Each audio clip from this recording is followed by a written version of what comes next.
1, 2, 3, 1, 2, 3, 1, 2, 3, 1, 2, 3, 1, 2, 3, 1, 2, 3.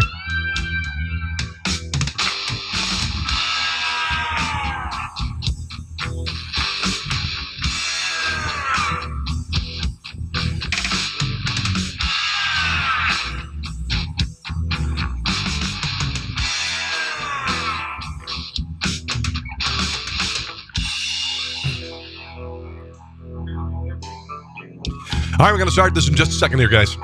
Just a second here. Episode number 276, Rob Carson Show podcast. Take one. Actually, there is only one take. Because we do it live. Ladies and gentlemen, we do it live. And here we are. And we are on. And we are one. And we're going to have some fun tonight. We're going to talk about the issues. And you know how I roll, guys. Anyway, welcome. Let's get this thing started, shall we?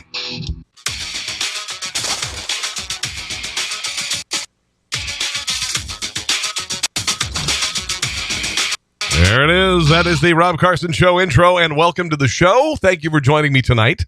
A treat and an honor for me to be here and you to join me. Thank you.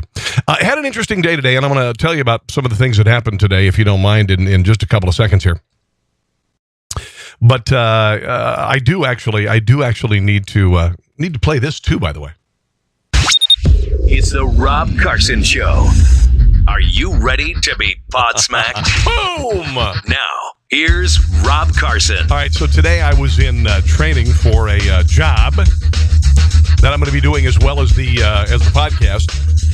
And like I said, I'm going to share that with you in just a couple of seconds here. It's my first time in the working as a civilian outside of broadcasting in a very long time. Hello, Greg. How you doing there, brother? Good to have you join me tonight. Anyway, welcome to episode number 276, Rob Carson Show podcast. I'm taking a job in the private sector outside of broadcasting because broadcasting, and I may return to it, but it's one of the few fields that you get fired for making more. Well, I shouldn't say that. I'm moving to a business that the more you make, the more they want to keep you, which is pretty wild compared to broadcasting, which is, we can't make budget, you're done. You know? So I'm going to be selling cars at this dealership, Hendrick Toyota in Merriam, Kansas, which is in the Kansas City area, Johnson County. I'm going to be doing that during the day, and then I'm going to be podcasting, live video podcasting and audio podcasting during the rest of the week. So that's what's going to happen. And I'm doing it for my family. Because radio's a bitch. Radio is a bitch. And I think it's a bummer. You know, whatever. If something comes up, you know, who knows? Who knows what'll happen? Anyway, that's going on. My son, by the way, graduated high school this weekend. That was an epic moment. And kids grow up really fast, all right? I know, yes, it's a cliche, but dear God in heaven, 18 years have passed since my son was born, and he's going to Kansas University of Kansas in the fall. It's unbelievable, guys. I've shared my life stages on the radio and have shared them on the radio and share them with you. I'm really proud of him. Graduated with a 3.75 GPA. You ready for this? Voted most likely to be a stand-up comedian. All right. Let's talk a little bit about this whole FBI scandal, and it's getting ugly, guys. It is getting ugly, and it's going right to the top. The FBI, working with Barack Obama, working with the DOJ, planted spies in the Donald Trump campaign. Remember when Donald Trump said that he had been surveilled or he had been wiretapped during the campaign and everybody laughed at him? It was very true, and it was worse than we can ever imagine. It was worse than we can ever imagine. Listen to this. FBI spy Stephen Halper, Cambridge professor, longtime aide to some of Washington's most powerful figures, was outed as an FBI informant planted inside the Trump campaign. This is unreal. He made his first overture when he met with Carter Page at a British symposium. The two remained in regular contact for more than a year, meeting at Halper's Virginia farm and in Washington, D.C., as well as exchanging emails. This guy apparently made between $400,000 and $1 million in 2 years. Sounds like it was taxpayer dollars. He got in touch with this guy, Papadopoulos, you've heard about, 24-year-old. Offered the young, inexperienced campaign aide $3,000, all expense paid trip to London, ostensibly to write about a paper about energy in the Eastern Mediterranean region. Apparently met up with Stephen Halper and the Australian ambassador, where Mr. Papadopoulos was fed some information, apparently by Stephen Halper, saying that the Russians had Hillary Clinton emails, got this 24-year-old kid drunk, got him bragging about emails hacked by the Russians in the Hillary Clinton campaign. And this, by the way, this ambassador donated $25 million to the Clinton Foundation. He went to the DOJ and reported this. This was a plant. This was a setup. It was a shakedown. It was a put on. And this is the beginning of it, guys. This was the beginning of it. Then this guy, by the way, Halper, I don't know why there weren't any red flags about this guy, why people weren't watching this guy. 4 decades ago, he was responsible for a long-forgotten spying scandal involving the 1980 election, in which the Reagan campaign, using CIA officials, managed by Halper, reportedly under the direction of former CIA director and then vice presidential candidate George W. Bush, who ran the CIA, got caught running a spying operation from inside the Carter administration. That was a scandal, according to the media. This is not a scandal. This is the biggest scandal in American political history. This is the biggest scandal in American political history, where Barack Obama, I will say it, Barack Obama started this. Barack Obama started this. He weaponized the FBI. He weaponized the DOJ. Jim Comey's going to go to jail. That SOB is going to go to jail. He exonerated Hillary Clinton with regard to the 33,000 emails that were on her private server that she just lost. She bit the servers. She destroyed all of the mobile units involved, all of the Blackberries, etc., and exonerated Hillary Clinton before he even talked to her. And then, as an added distraction, decided to go after the Donald Trump campaign by inserting moles into the campaign. And it sounds like this was a taxpayer expense. Why? Why? The real evidence of collusion was on the Hillary Clinton side of the campaign.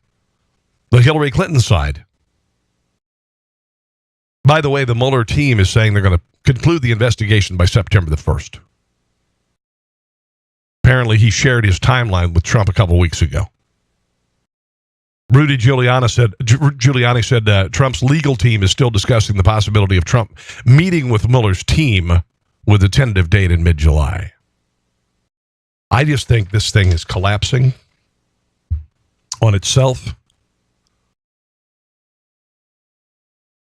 It's very clear, and we said this when Barack Obama was president. I mean, he weaponized the IRS to go after Republican 501c3 so they couldn't get tax-exempt status before the 2010 election. Republican groups, I mean, telling them they had to give up their donor list, who gave money to them, among other things. Unbelievable. And you knew this was going to happen. We were all saying this. You knew this was going to happen when Barack Obama was the president. If you notice how quiet Barack Obama has been and Hillary Clinton have been with regard to this, I got to tell you, I'm just blown away. Tanita, hello. How are you? Welcome to the show. Hello, Alan. Good to have you joining me tonight. Please share if you would, please, because we've got a lot of stuff to get to on the show. Got a lot of stuff. Donald Trump went on a tweet storm over the weekend. Things are really getting ridiculous. highlighting the New York Times story about the investigation led by Robert Mueller. At what point does this soon-to-be $20 million witch hunt composed of 13 angry and heavily conflicted Democrats and 2 people who have worked for Obama for 8 years stop? This is great. They found no collusion in Russia, no obstruction. And there is none, and there is none, and there is none. They aren't looking into the corruption of the Hillary Clinton campaign where she deleted 33,000 emails, got $145 million. While Secretary of State from Russian-owned companies paid McCabe's wife $700,000, and by the way, she was running for office in Virginia and lost. Got off the FBI hook with Terry M., that's McAuliffe, and so much more. Pointed to FISA abuse by the FBI, and by the way, 4 times the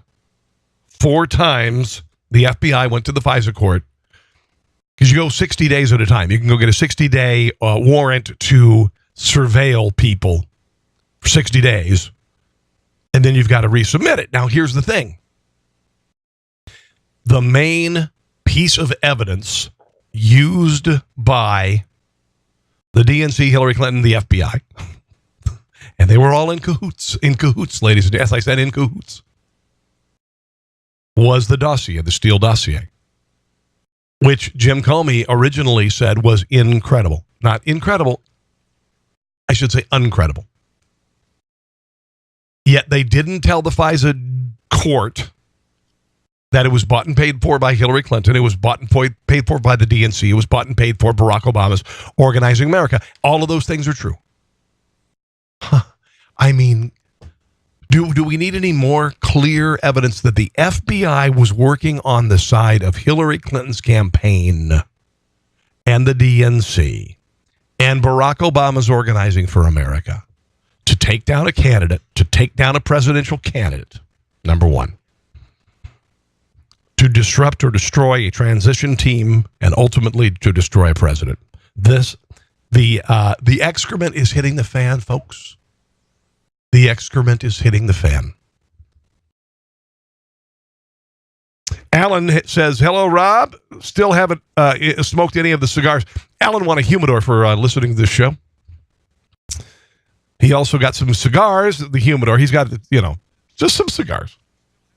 Buddy, if I could be there, I'd smoke one with you right now. I tell you what.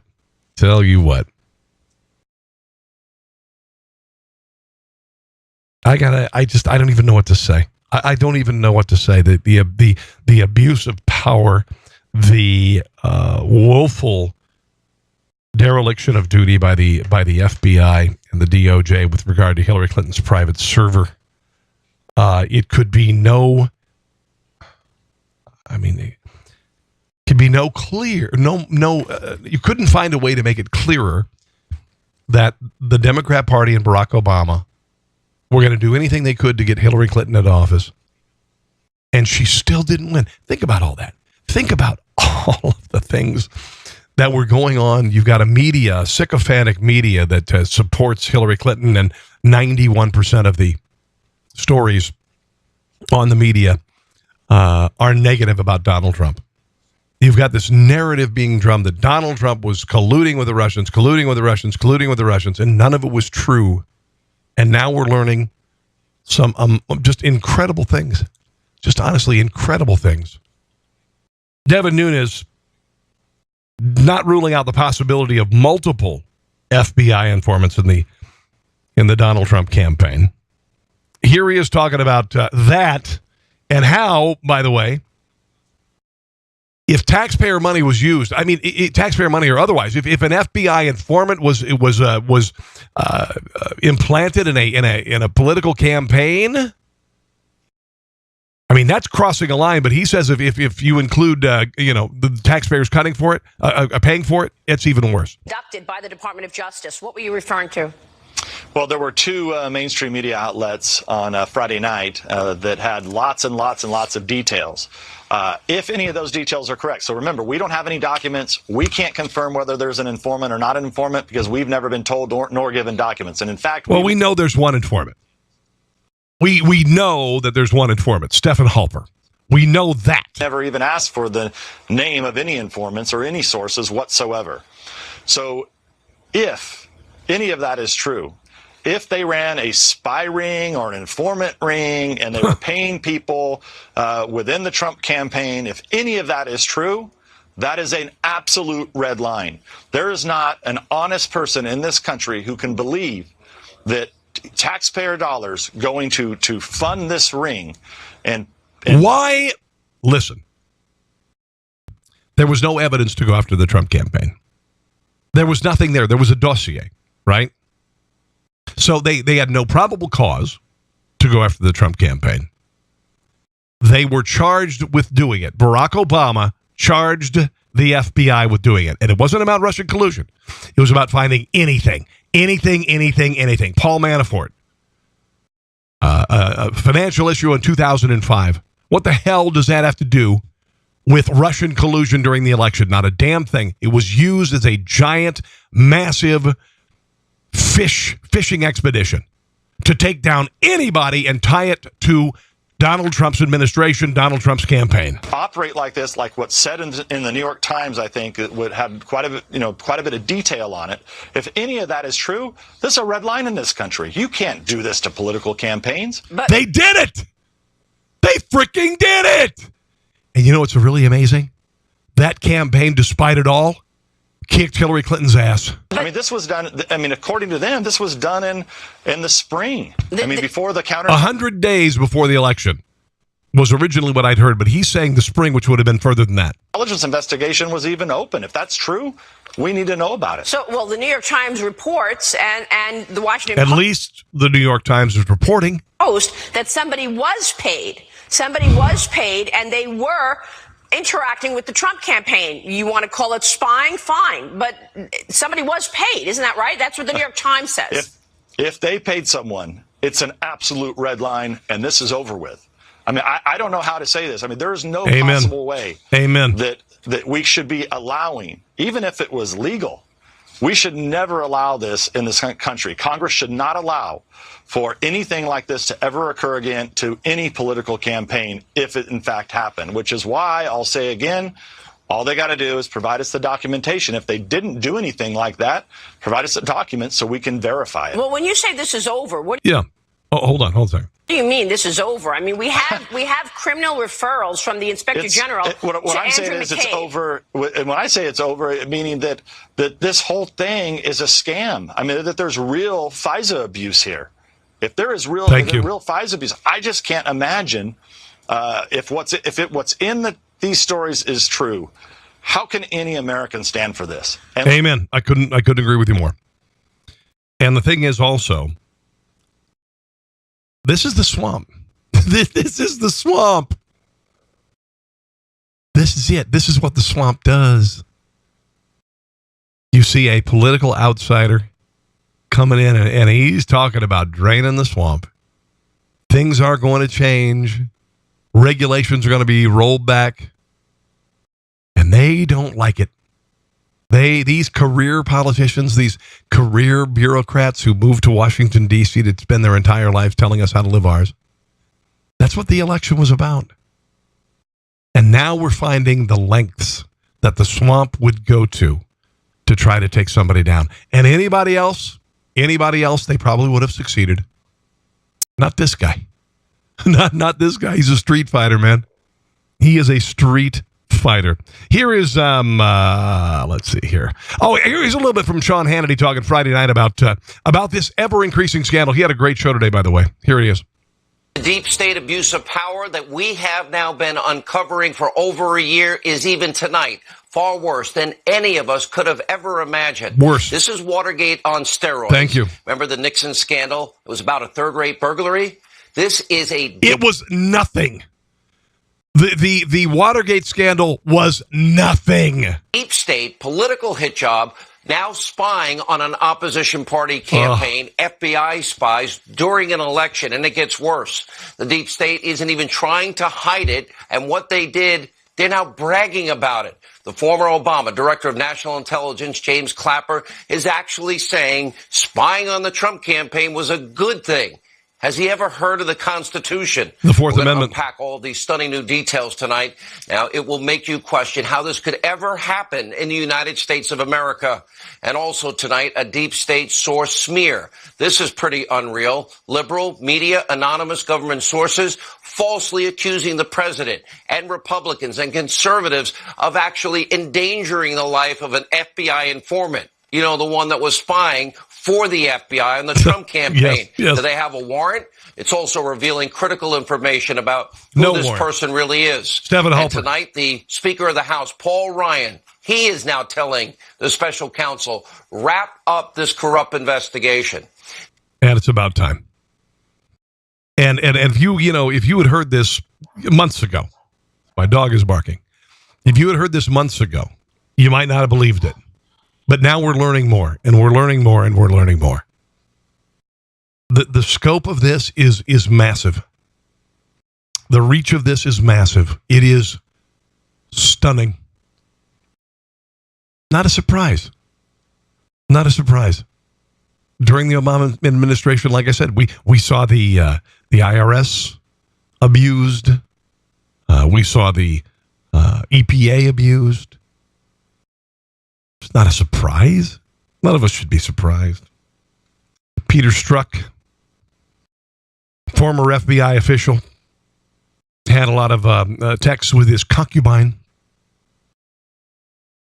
There's an article in the National Review. On the afternoon of August 5th, Peter Strzok and Carter Page engaged in a tense conversation, which involved an imminent meeting with agency people, apparent reference to CIA. Strzok suggested for the new case they should conduct Monday, Wednesday, and Friday morning meetings with blank redacted, like we did with MYE mid-year exam. The Clinton probe. I don't know what that is called. Got together in the aftermath at about 4 o'clock, 4:30. Strzok and Page had an exchange. Strzok said, and hi, went well, best we could have expected, other than redacted, whoever that person is, quote, the White House is running this. My answer, well, maybe for you they are. So it sounds like Barack Obama was definitely involved in this whole thing. Involved in this entire operation. And it wouldn't surprise me one little bit. Heads have got to roll. Am I right, Tanita? Heads have got to roll. Jeremy Hansen, how you doing, brother? Welcome to the show. Glad to have you joining me. Nearly 2/3 of Americans think the nation's economy is in good shape. Most of them believe President Trump's policies are at least somewhat responsible for that. More Republicans rate the economy positively than do the Democrats. Well, no kidding. well, no kidding. Oh, one other thing on this FBI spying. Here is Mike Pence talking with Neil Cavuto over the weekend about FBI spying and what it means for the country. Determine and ensure that there was no surveillance done for political purposes. With the revelations that our campaign may have been the subject of surveillance by the FBI, the president, I think, is grateful that the Department of Justice is going to have the Inspector General look into it and determine and ensure that there was no surveillance done for political purposes. And they're going to find out it was for political purposes. Against our campaign. I think it would be very troubling to millions of Americans if that took place, but we're very confident that as the Inspector General has been doing their work, looking at the conduct of the FBI during that period, that by adding their focus to this, that we'll get to the bottom of it, because the American people have a right to know. They do. And again, we've never seen this kind of corruption, ever. UK Daily Mail, one of my favorite publications, by the way, says that President Trump is alleging, of course, that the Obama administration spied on it, that there was a retired professor working as an informant with the FBI. Also, I've got another story here real quick I want to share. Let me get to I've got the different story open on the UK Daily Mail. You got to become a UK Daily Mail fan. It's just freaking spectacular. It is spectacular. Headlines there, fired FBI boss James Comey will be savaged by Justice Department watchdog for not moving fast enough to get a warrant for the Hillary Clinton emails on Anthony Weiner's laptop. Or was that lap dance? Not sure. Donald Trump has, and I love this. I love that he's pissed. I love the fact that he is going, you know what? I've been saying this all along, and now I know, and I was right. Hold on one second. I don't know why this is giving me this story. There's another story that I want to share with you. Because Donald Trump summoned several people to the White House today. Deputy Attorney General Rod Rosenstein, FBI Chief Chris Wray to the White House, demanding a probe into whether the agency, FBI, planted a mole in his campaign. Okay? This is going to get big. This is going to get ugly. This is the weaponization of a branch of the government that wanted to destroy people. Wanted to destroy people. Michael Flynn. FBI admitted after they interviewed him, they did not feel, and Peter Strzok said he did not believe that Michael Flynn lied. Peter Strzok left the investigation 6 months before Michael Flynn pled guilty to lying to the FBI. And he did it on a Friday. Monday, we find out that Peter Strzok left the investigation after all of these texts with Lisa Page. Had Michael Flynn's attorneys known about that, do you suppose he would have pled guilty? Do you suppose? Michael Flynn has had his life destroyed.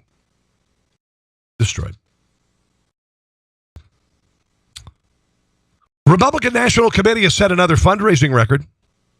No, wait. I thought we were going to see a blue wave. When I heard that blue wave, I thought that, and I've had people comment to me on social media. Blue wave is what I have in my toilet. Because you get that, the 10,000 flush, 2,000 flushes or whatever the hell it is. DNC recorded its lowest figure in April during a midterm election cycle. The lowest figure since 2006. DNC had expenditures totaling $8.3 million, finished up with $7 million in cash. The party currently owes $5.3 million. DNC had a really bad April. RNC took in $13 million in April, a fundraising record during a midterm election, and spent $12.1 million. The party finished the month with a whopping $43.8 million in its coffers. Well, a couple reasons for this. A, Democrats don't have any money because they're not making their $15 minimum wage yet. You're right, Tanita. They destroyed Michael Flynn's life. They absolutely did. That's absolutely, you're exactly right. Where are you watching, by the way, Tanita? I'd love to hear where you're from. And guys, if you want to share with me where you're watching, I think that'd be wonderful. Will you just share with me? I want to see where you're watching tonight. And also, can I get some love here? Can I get some likes? Can I get some hearts? Can I get some thumbs up? Come on, people. I'm doing a good show. Let's move on to the Santa Fe, Texas school shooting. This punk-ass mother effer who did it apparently was walking around shooting people. Oh, Johnny's in Hillsborough, North Carolina. How you doing, my brother? I can appreciate Carolina barbecue. I can appreciate the mustard. Oh, look at all the love now. You guys are the best. Yeah, baby. Woo! Share it. I really appreciate it. God bless you. I'll just say, God bless you.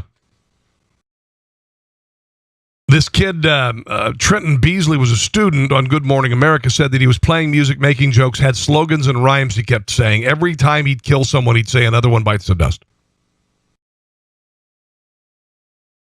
I'm not going to say his name, 17-year-old punk ass. He is a Greek kid. 10 people killed, 8 students, 13 others wounded. This kid said, I could see him running, gun pointed at the door.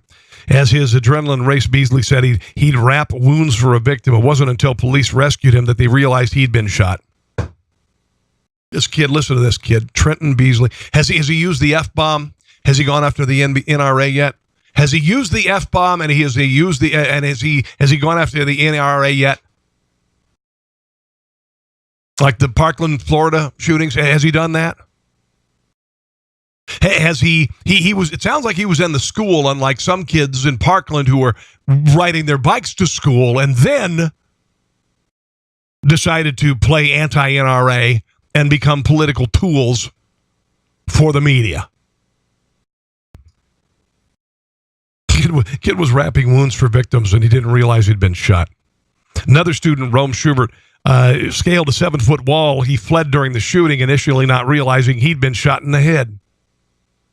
His mother wailed and screamed when she found out her son was in the hospital. He's going to be okay. Shot in the head.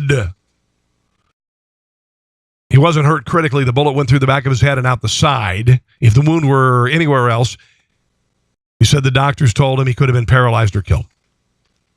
I'm not hearing any F-bombs. I'm not hearing any kids being grabbed by CNN and MSNBC and being used as political tools against the Second Amendment. Former Obama Education Secretary Arnie Duncan. This is the most irresponsible. This doofus is supposed to be some sort of a friggin', whatever. He's supposed to be leading the, former Secretary of Education. All right, former Secretary of Education. Here's what he's saying. Listen to this. Is this responsible, kids? Is this responsible? He's proposing that parents keep their kids home from school until gun laws are changed. What an idiot. What an absolutely, just an idiot. He tweeted this surprisingly shockingly stupid proposal on Friday in response to a tweet from one of his former employees. He said, quote, "This is brilliant, tragically necessary. What if no children went to school until gun laws change to keep them safe? My family is all in. If we can do this at this scale, parents, will you please join us?" What an absolute, just a complete and utter effing moron. Just a complete and utter effing moron. Secretary of Education saying you ought to keep their kids home until his political ambitions are settled. What's going to be enough? You just ignoramus. Just ignoramus. What? Until what's passed? Until what is passed? Keep your kids home from school? That the Secretary of Education is saying your children should not be educated until some sort of a political line in the sand is crossed. What an absolute douche supreme. Thank you. I don't give the douche supreme very often. He definitely is. Definitely douche supreme. Here's Bernie Sanders talking about the NRA, because again, once again, the NRA is a target, and I wonder if some of that has backfired since the last Parkland school shootings. Going after the NRA, it appears they've raised a whole hell of a lot of money for, the NRA has raised a whole hell of a lot of money. It appears to have backfired, but here's Bernie Sanders talking about the NRA once again. Are now worried about the things we saw in Texas or in Florida a few months ago. Have you guys done enough? Unspeakable. Have you guys done enough in the Senate? Of course not. Of course not. But it's like every other issue. The American people are united. No, they're not actually. You are wrong. They've never been united behind you, and they certainly aren't united behind you with regard to gun control. Overwhelmingly, gun owners, non-gun owners, on common sense gun safety legislation. You can't even use the right vernacular. You can't even say gun control, you idiot. You had to change it to make it more palatable, like abortion. You're pro-choice. You're pro-choice. Common sense gun safety legislation. How in the hell can you say no to common sense safety? Because it's a frickin' lie. It's a frickin' lie, you old, professorial, socialistic D-bag. And background checks. Do away with the gun show. Then why if they are, how come this stuff doesn't gun show loophole? There's no gun show loophole, you idiot. pass? It's a 3-letter word. It's the NRA, and it's Trump and the Republicans who don't have the guts to stand up to I am a member of the NRA, you douche. these people, and that's pretty pathetic. And what you are seeing in general, it's not just the NRA. God, I'll bet he smells like mothballs. It's tax reform where you give huge tax breaks to billionaires. Oh, here we go. Now we're going on this socialistic platform, blah, blah, blah. Where Republicans want to throw 32 million people off of health care. You got a Congress dominated. I thought everybody was going to be insured under Obamacare. Not so much. By a handful of billionaires and the NRA and other right-wing organizations. All right. White wing? Did he say white wing? Eh. And that is enormously unfair to the children of this country, kids in those high schools, and the American people in general. Wow, he did a circuitous route around the socialistic policies that he engages. I mean, he went all the way around there. That was a home run. He went around all 3 bases, and he headed for home on the socialistic agenda. Wow, that was pretty crazy. Karen is an NRA member. Me too, girl. Me too. Bernie Sanders is protected by people with guns. He is. They missed a lot of stuff on social media, by the way. They missed a lot of stuff on social media. He had, for instance, a trench coat with regalia from Nazi Germany and the Soviet Union, which means he was a socialist, Bernie. He was a socialist, Bernie, not a Republican NRA member. You old mothball-smelling academic from hell who never had a real job, failed as a construction worker, ran for office. Another image was a shirt with the caption, "Born to Kill" on it. One of the other images was a picture of a handgun and knives on a bed. The caption, "Hi effers." Image was posted to an Instagram account to be believed to be associated with the suspect 3 weeks before the tragedy. I don't know. One student said that the killer was a known target of bullying. Just snapped. Listen, I was a target of bullying too. When I was being bullied, I wanted karate lessons. I wanted to kick their asses. I wouldn't have shot them. We had guns. We had guns in our house. We had shotguns and handguns and all sorts of stuff, but I never dreamed of going killing people because I had a moral compass. I had a moral compass. This kid also said he's been picked on by coaches before for smelling bad and stuff like that. He really doesn't talk to very many people. Keeps to himself. Wears a trench coat every day. It's like 90 degrees out there. I heard that he wore a T-shirt today that said "Born to Kill." And he did. Student further lamented over the alleged bullying and the fact the suspect had few friends. I think it's stupid. The coaches can't talk to students like that and make fun of them because it is absolutely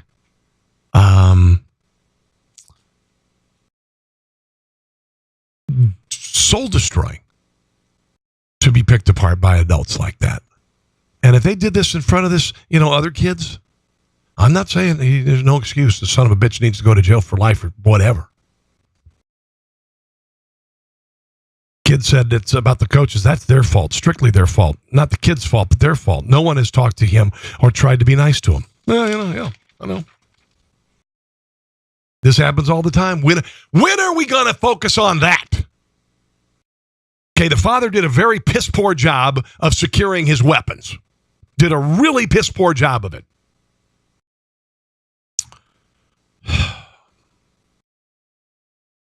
There's generally a profile associated with these. And here we go once again. There's a profile. We all, there were Instagram posts. They telescope. I mean, come on, guys. Think about it. Born to kill. Bullied. We got to start taking this crap seriously, man. I mean, just honestly. We live in a different world. When I was a kid, I never dreamed of going and killing people. I still harbor resentment for a guy named Steve Messerschmidt who picked on me relentlessly. And there were a couple of others. Ultimately, it stopped my sophomore year in high school when I beat the shit out of Mike McKee. I beat the snot out of him. Sorry for the language there. But I beat him up. And it stopped, and I became this popular kid. I became this popular kid. Now you've got the influence and the desensitization of kids with popular culture. It could be on Netflix. It could be on video games and all this stuff. And we have to address that, guys. We have to address the coarsening of the culture. We have a coarse culture. We do. It's a different time. There used to be days when we would see a movie, like whatever, a hyper-violent movie, and we'd be shocked by it. We would be impacted greatly by it. We'd go, oh my God, did I just see that? Now anything goes. Now anything goes. It is, we have to address the coarsening of the culture. We have to address the war on boys and the war on young men. We have to do that. It starts in elementary school, it goes through high school, it goes into college, and in college it goes into overdrive with this war on masculinity, with white privilege and all this other crap that make people and kids feel guilty for just being born. Bullcrap. Just because you're born with a penis doesn't mean you're privileged or have any advantages, and if anything right now, it's a disadvantage. And just because you are born white in this country does not mean that you are privileged. There are more poor white people in this country than there are any other nationality in this, or if you want to call it whatever, nationality. Been to Appalachia lately, been to southern Missouri and Arkansas, Mississippi lately. And then you got the ADD, the ADHD, and all the friggin' meds associated with that, all these psychoactive drugs that are being given to kids just to keep them sat in a desk all damn day, which is unnatural for a young kid to go through. It is. Why do you think they have 3 recesses a day in elementary school? 2:15 and 1:30. Because it's not natural for a kid to sit at a damn desk for 7 hours a day. But if you want them to do that, you want them to focus, you drug the snot out of them. You drug the snot out of them. There's a lot of things going on, guys, and I wish I could distill it, but it's not just guns being around. It's not just guns being around. Pardon me. I'm passionate about this. Because there is a war on boys, and there is war on men in college like you wouldn't believe. There's nothing wrong with being masculine. There's nothing wrong with but being feminine if you're a guy. Who the hell cares? But don't punish the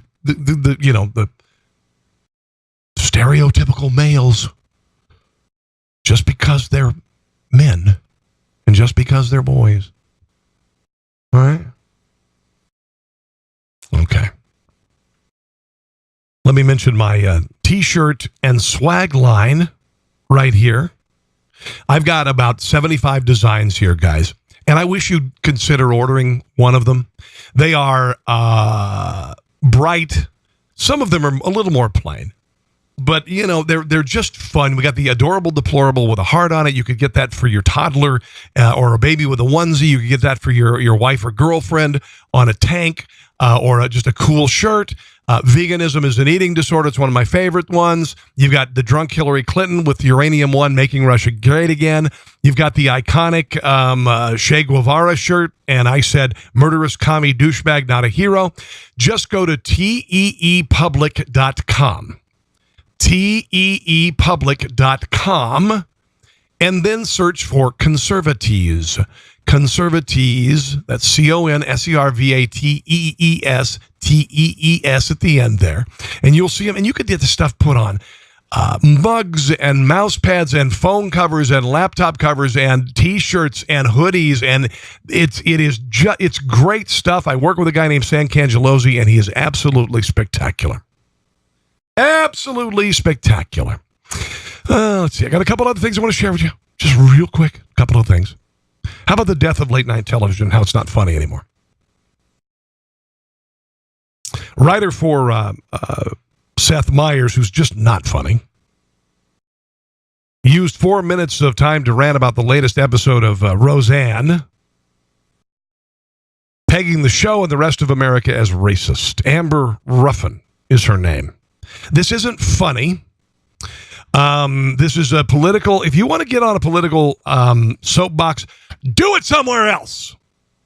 All right? Late night television. Johnny Carson is spinning like a baseball bat on a lathe in his grave right now with this idiocy. And this is why this doofus has no ratings.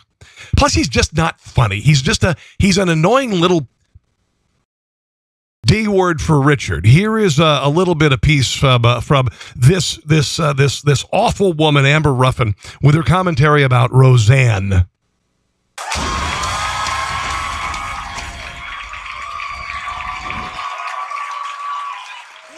Okay, so it's called Amber's Minute of Fury, by the way, and it was 4 minutes long. Man is back and better than ever at being racist.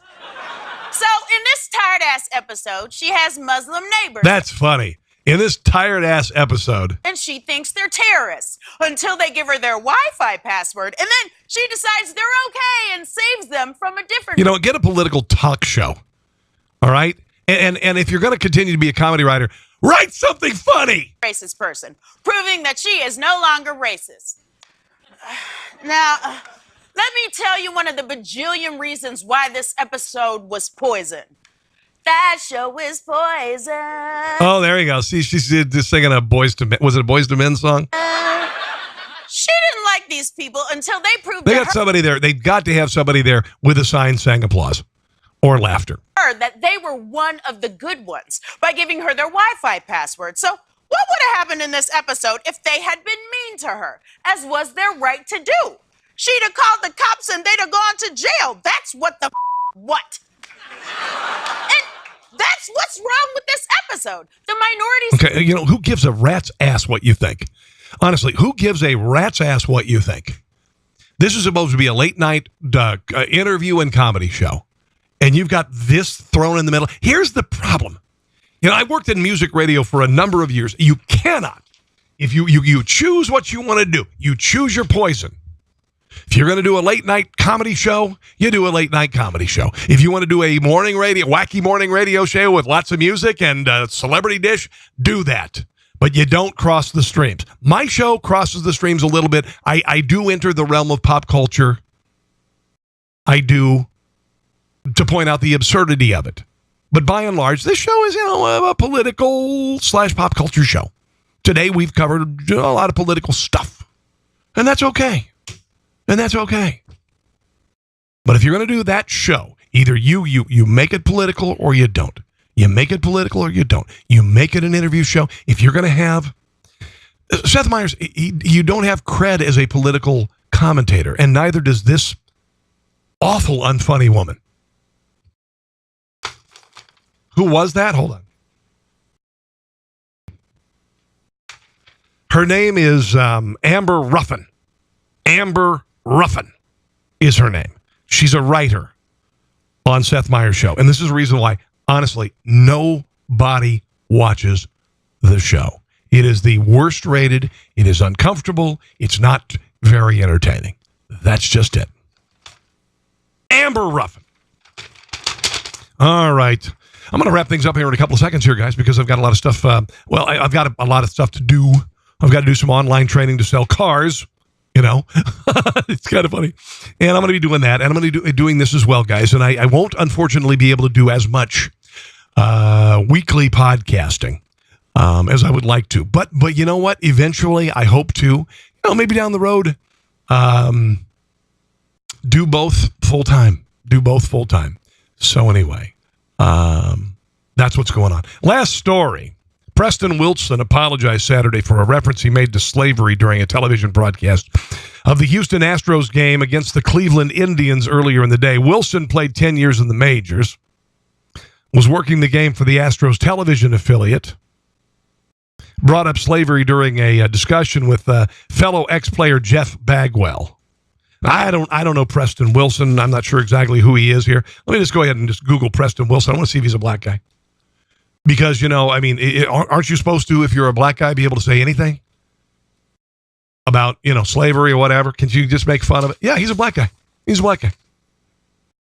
Here's what he said. I don't know how you guys feel about this, Blummer and Baggy, whoever they are. But for me, it was the slider. When asked about which pitches were most difficult to hit. He said, I can take the fastball, but I actually had somebody ask me if I could go back to history and change one thing. I skipped right over slavery and went to the slider. That's how I feel about it. So he's saying that, and this is funny. All right, it was funny. He's saying slavery isn't important. I'm going to go after the slider. It was a joke, my God in heaven. He said to the Houston Chronicle, I realized that was selfish. So then after I thought about it, I was like, you know what? Maybe I should change what I said. But that's how hard it is to hit a slider in the big leagues. He apologized on social media Saturday night. Earlier today, I made a comment that may have offended people. For that, I'm sorry. What I said was inappropriate and not a reflection of the Houston Astros nor AT&T Sportsnet. It was funny. It was. I'd skip right past slavery and go right to the slide. It's funny. Like here's one of the things that I always bring up. I bring up if I could go back in history and kill somebody before the damage could be done. I always say that I would go. I would skip Hitler. If this is offensive, deal with it. I'd go after the guy who invented the popcorn ceiling. Okay, it's a joke. It's a joke. It's meant to exaggerate how much I hate the popcorn ceiling, which I have in my studio. And to single out of all the Genghis Khan, Hitler, Mussolini, Karl Marx, whatever, I'd go after the guy who invented the popcorn ceiling. It's a joke. It's a friggin' joke. My Lord. Can we just go a day without being offended? And isn't it glory to be offended? Isn't it a glory to be able to offend? You know? It's a good thing. All right. Guys, I really appreciate you watching and listening tonight to my show. It means a lot to me. Your continued support would be greatly appreciated. Because, like I said, I don't want to abandon talk radio altogether, and I certainly don't want to abandon video and audio podcasting. So your continued support and sharing is incredibly, incredibly, incredibly important to me. It really, really is. I'm going to sell cars for my family. That's what I'm going to do.